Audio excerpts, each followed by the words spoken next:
선관위가 어떻게 운영되는지 국민들께서 많이 아신 것 같아요. 그러니까 선거를 일선에서 현장에 뛰는 사람들은 선관위가 어떻게 운영되는지 너무 잘 알거든요. 선관위는 네. 우리가 생각할 때는 선관위가 개표 현장도 가고 선거법이 현장에 다 나오는 것 같은데 아닙니다. 실제로는 공정선거관리지원단이라 그래서 일반 민간인분들을 채용해가지고 잠시 동안 선거 기간 동안에는 선거법 위반 여부를 단속한다든지 그렇게 하고 있고 실제로 선거 운영은 지자체 공무원들이 다 하는 거거든요.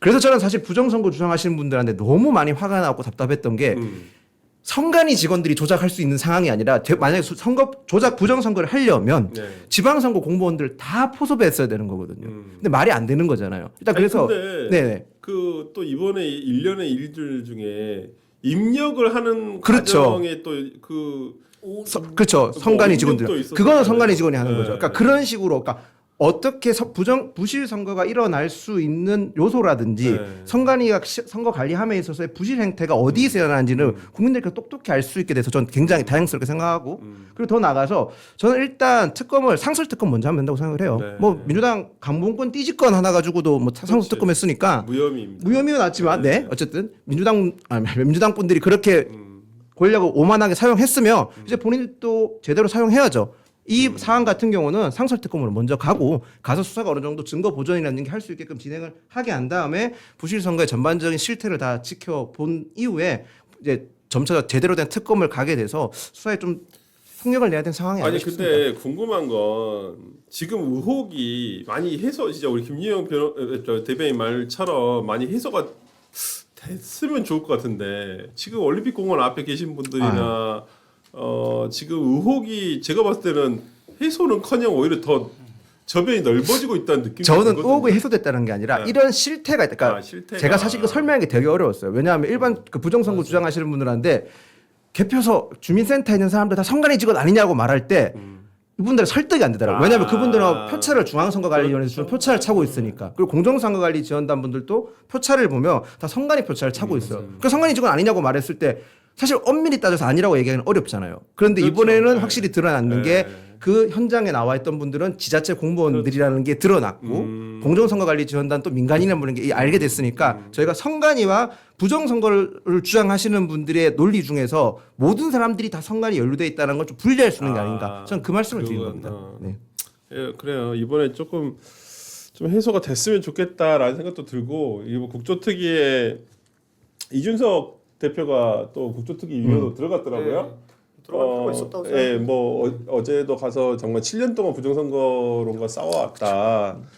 또 누구보다도 여기에 대해서 많은 것을 알고 있기 때문에 저는 좀 본인의 지식을 바탕으로 해서 이번 국조특위를 통해서 뭐 의혹이라든지 정말 아니면 의심됐던 부분에 대해서 좀 해소가 됐으면 좋겠다. 그리고 진짜 어떤 누군가의 의도가 있다고 한다면 그 의도를 밝혀내는 게 중요하고 의도가 없이 실수했다고 한다면 뭐 어떤 것 때문에 실수가 있었는지도 정확하게 밝혀냈으면 좋겠다라고 생각이 좀 드는 건 사실입니다.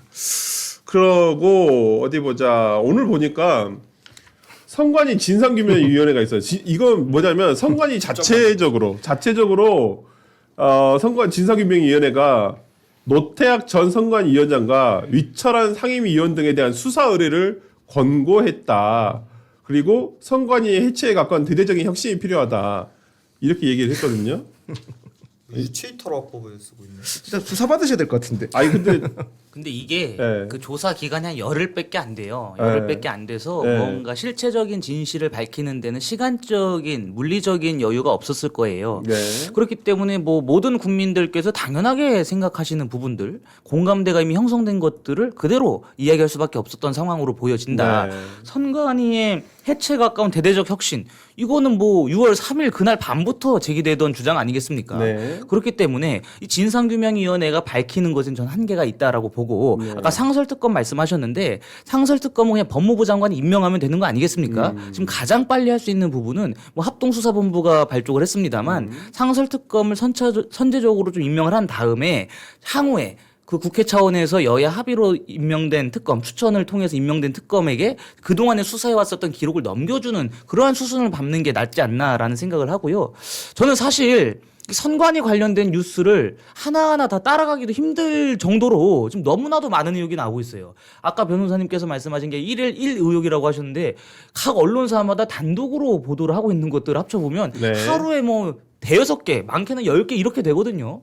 그런 것들을 보면은 이 선관위에 대한 우리가 근본적인 생각을 다시 해야 된다. 민주주의가 사실 작동하는 원리가 견제와 균형 아니겠습니까? 입법, 사법, 행정 간에 서로 견제를 통해서 최상의 균형점을 찾아가는 것인데 그동안에 사실 선관위는 독립기구라는 이유로 그 어떠한 견제도 받지 않는 무소불위의 권력처럼 돼 있거든요. 네. 그리고 오세훈 시장도 말씀하셨는데 어떠한 유권 해석을 함에 있어서 A 지역의 선관위와 B 지역의 선관위가 서로 다른 해석을 내놓는 경우도 많습니다. 맞아요. 이런 촌극이 어디 있냐는 거죠. 그렇기 때문에 지금 선관위를 향해서 우리가 근본적으로 생각을 해야 된다. 해체에 가까운 개혁은 물론이거니와 선관위가 견제받는 집단 그리고 이 많은 분들로부터 감시받는 기구 이런 식으로 탈바꿈을 하지 않는 이상 똑같은 행태들은 반복될 겁니다. 네. 아니 그리고 관련해가지고 지금 위철한 그러니까 상임위원인데 이 뭐 위원장 대행으로 지금 활동을 했었던 사람이에요.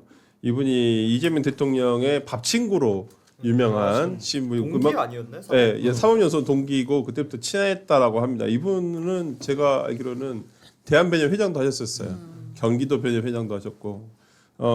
그래서 되게 유명하신 분인데 이분에 대한 어떤 책임 수사도 필요하다라고 지금 얘기를 권고를 하고 있고요. 보니까 이분 두 분뿐만 아니라 선관위 사무총장, 사무차장, 선거정책실장, 그 다음에 서울시 선관위 위원장, 상임위원, 사무처장 선거과장, 또 송파구 선관위 위원장, 사무국장 선거 담당관 12명을 수사 의뢰를 했고, 그 다음에 징계 공고도 중앙선관위, 서울시 선관위, 송파구 선관위 직원들 이번 사태와 관련 있는 신분자 6명에 대해서 징계 공고를 했다고 합니다. 근데 이제는 저는 뭐 선관위에서 뭐 하자고 해도 믿을 수는 솔직히 없어. 하나도.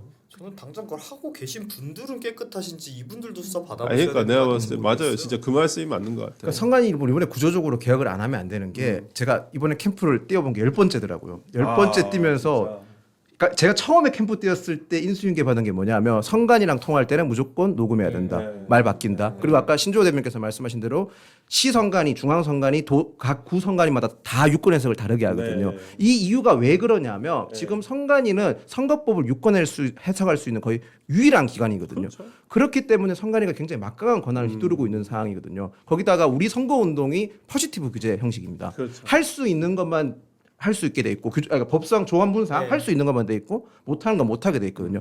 이러니까 모든 걸 껌껌이 다 선관위가 유권 해석을 하는데 선관위가 그 권한을 놓고 있지 않아요. 유권 해석을 가지고 있기 때문에 정치인들도 선관위 눈치 볼 수밖에 없는 상황인 거거든요. 이런 걸 대대적으로 개혁을 해야 되고 전 되게 놀랐던 게 선거운동에 있어서만큼은 그렇게 규제가 많은데 네. 선거를 운영하는 데 있어서는 규정이 없었다는 거 아니에요. 네. 저 정말 놀랐어요, 사실. 아니 투표 용지가 없으며 또 떨어진 거에 대한 어떤 비상 매뉴얼이 있어야 되는데 그런 매뉴얼 없는데 제가 이번에 선거운동하면서 느꼈던 것 중에 하나 얼마나 황당한 일이 많냐면요. 부산 선관위에서 부산시 선거관리를 위해서는 된다고 유권 해석을 해줬는데 네. 관련된 그 해당 구 선관위에서는 안 된다고 하는 겁니다. 아, 이런 일들이 저희 한 대만 있었던 게 아니라 그렇죠. 전국의 모든 선거관리위원이 다 네, 그런 일을 네, 겪었을 거거든요. 네. 전 이런 점에 대해서 선관위 자체를 개혁을 해야 되고 유권 해석에 대한 권한을 내려놓고 선거운동 규제를 포지티브 규제에서 네거티브 규제로 바꾼다든지 대대적으로 그러니까 선관위 구조만 개혁하는 게 아니라 우리 선거법 자체도 지금 굉장히 많이 좀 개정을 많이 해야 될 부분이 있다고 저는 생각을 합니다. 진짜 이거는 지금 전국의 정당인 정치 뛰어보신 분들, 선거 뛰어보신 분들, 선거 도와보신 분들 다 공감할 거예요. 그렇죠. 저도 다른 분 선거 도와드릴 때 이 선관위 관련 업무가 그거예요. 그래서 어떨 때는 선관위 직원하고 싸워서 어떨 때는 선관위 직원 살살 구슬려서 우리에게 최대한 유리한 유권 해석을 받아내는 게 또 진짜 굉장히 중요한 업무 중에 하나였어요. 그런데 그 사람들이 막상 선거법도 잘 몰라요. 특히 이제 현장에 이제 그 감시하러 나오시는 분들은 얼마 전까지는 이 업무를 보시던 분들이 아니에요. 그냥 맞아요. 그때 임시적으로 뽑아서 하시는 분들이니까 본인들이 사실 더 잘 몰라요. 그런데 문제는 뭐냐? 얘기하신 바와 같이 유권 해석하는 권한을 선관위가 가지고 있다 보니까 이걸 해결해야 될 정치인들이 선관위 눈치를 볼 수밖에 없어요. 의리란 말이에요. 네. 그러니까 이게 진짜 누더기법 중에 누더기법인데 해소되지 못하고 왔던 거거든요.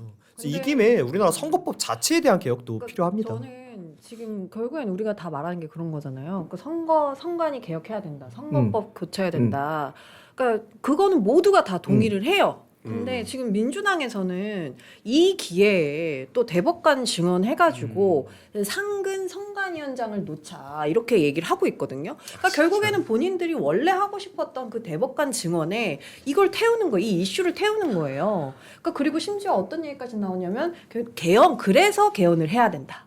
딴 얘기를 하는 거예요. 그러니까 자기네들 하고 싶었는데 요거 딱 좋은 아이템이다. 잡아가지고 대법관 증언하고 요것도 하고 그래서 개헌까지 가보자라는 플랜을 짜고 있는데 그런 것들이 과연 그러면 우리가 원했던 개혁인가? 그건 아니잖아요. 그러니까 우린 진짜 깨끗한 선거 관리를 하는 그런 조직을 원하는 것인데 그냥 민주당이 원하는 것에 맞춰줄 선관위를 만들 바에는 그러면 그건 또 아니죠. 사실 그 대법관 증언을 하지 말고 그냥 다른 꼭 대법관이 선관위원장을 할 필요가 없거든요.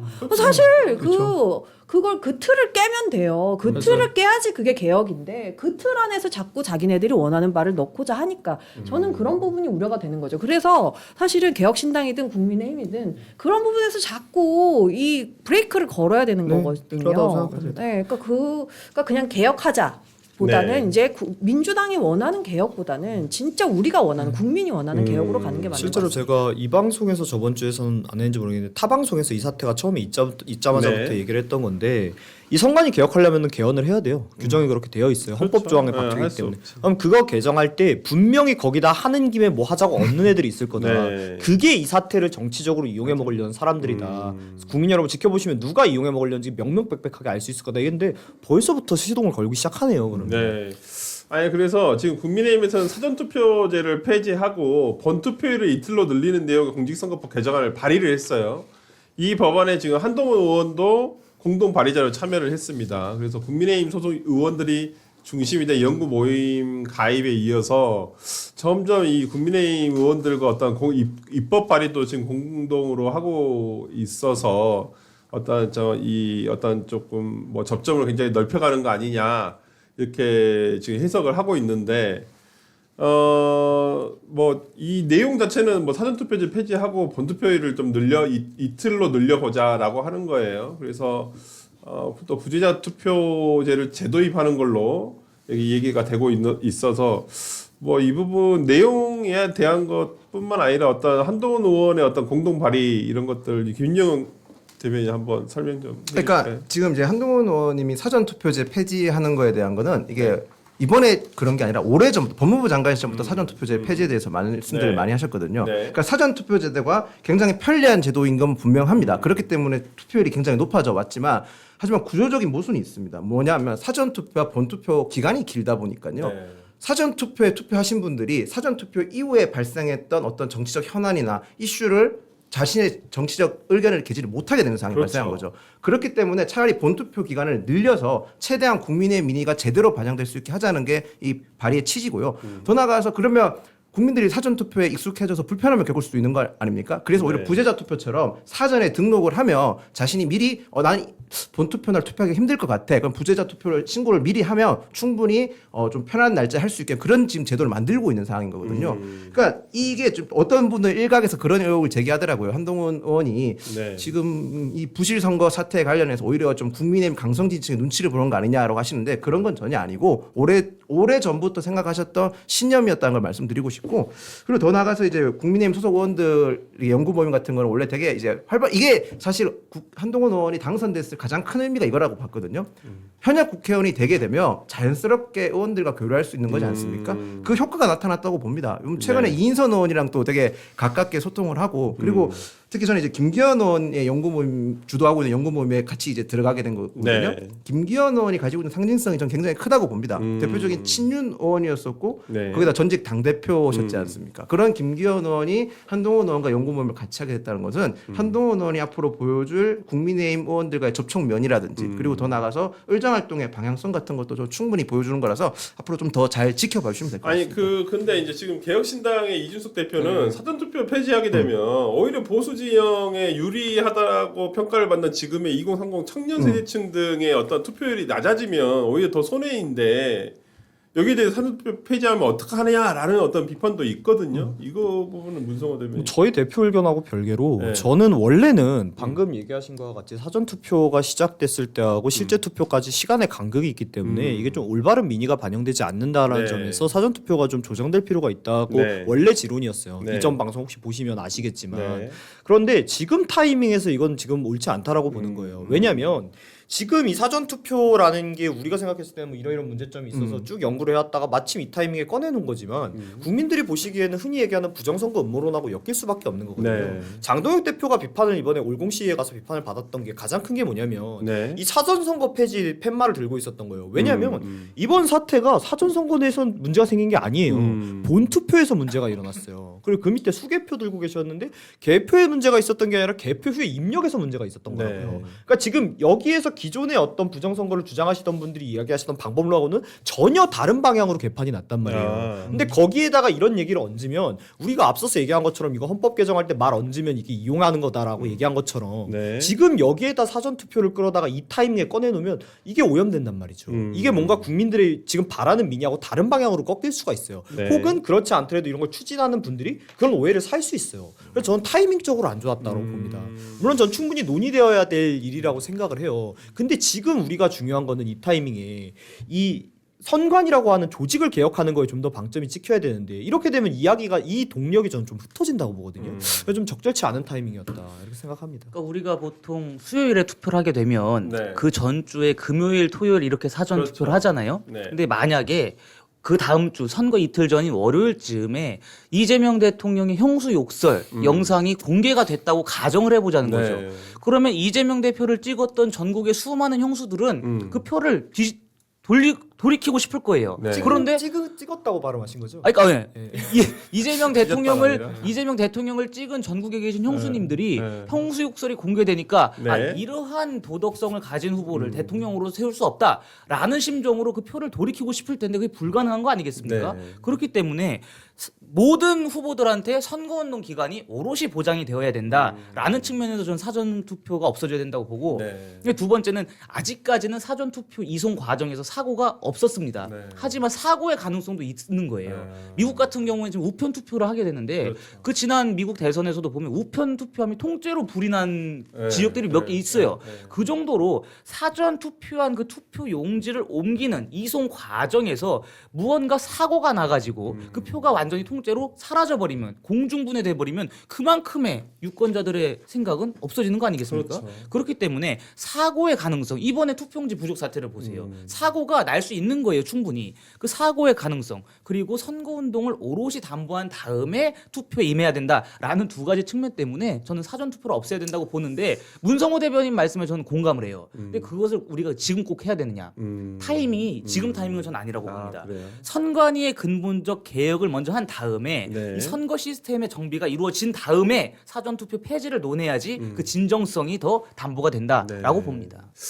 맞습니다. 하여튼 뭐 이번 개정안 이제 발의만 된 거니까요. 이거 뭐 또 민주당이 안 받으면 또 뭐 할 수는 없죠. 뭐 그냥 사라지는 건데 일단 이번 그 투표용지 부족 사태로 인해서 정말 많은 문제점이 드러나고 있는 것 같은데 다음 주에는 제발 새로운 선관위에 또 논란이 있지는 않기를 바라는데 나오지 않을까 싶은데 무조건 있을 겁니다. 무조건 나올 그러니까요. 참 새로 이제 점점 이게 그런 거 있잖아요. 네. 약간 요만한 게 점점 커져야지. 네. 이게 뭔가 아 그래 이게 선관위가 진짜 문제야라고 느껴지지. 네. 노태학 선관위원장 이렇게 해외 출장한 거 되게 큰 거거든요. 엄청 큰 거죠. 부부 동반을 숨긴 거 아닙니까? 국민들이 네. 알 수 있을 만한 네. 문서에는. 근데 이게 상대적으로 가려져 있어요. 투표용지 부족 사태가 너무나도 심각하기 때문에.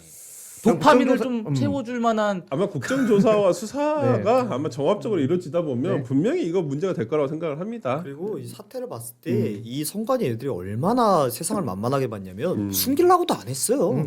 개판을 쳐놔가지고 지금이야 열심히 증거인멸하고 있겠지만 아, 속속히 드러날 거라고 생각합니다. 대학생, 총학생의 친구들을 데리고 선관위에서 이제 면담처럼 했더라고요. 네. 근데 그걸 보면서 네. 아 이거 쉽게 사그라들지 않겠다라고 느꼈던 게 오히려 답변이, 그러니까 왜 이렇게 선거 기간에 많이들 휴직을 하느냐라고 대학생들이 물었는데 그 부분에 대해서 우리가 육아휴직을 막을 수 없지 않냐.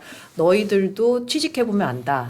육아휴직은 모두가 다 공평하게 누려야 된다라는 식으로 이야기를 하더라고요. 그러니까 이 부분에 있어서 이거 오히려 더 커질 수 있겠구나. 아니 너무 현실이랑 동떨어진 인식을 아니 육아휴직을 뭐라 그러는 게 아니잖아요 저희가. 예. 일반 직원들이 선거 때만 되면 왜 쉬냐는 거예요. 그치. 그럼 군인들이 훈련 안 하고 훈련 기간에 맞춰가지고 저 피서 가고 프랑스 가고 이러는 거 아닙니까? 이 말도 안 되는 건데 국민 상식이랑 너무나도 안 맞는 그러한 핑계를 대면은 국민 화만 더 돋군다니까요. 저는 국정조사 좀 기대하는 것 중에 하나가 네. 우리나라에서 선거법 전문가가 두 집단이 있어요. 네. 하나는 선관위고 하나는 네. 정치인들이거든요. 아. 국회의원들이에요. 보좌진들이고. 그래서 저는 그렇기 때문에 이번 국정조사는 조금 기대해서 봅니다. 저는 기다리고 있겠습니다.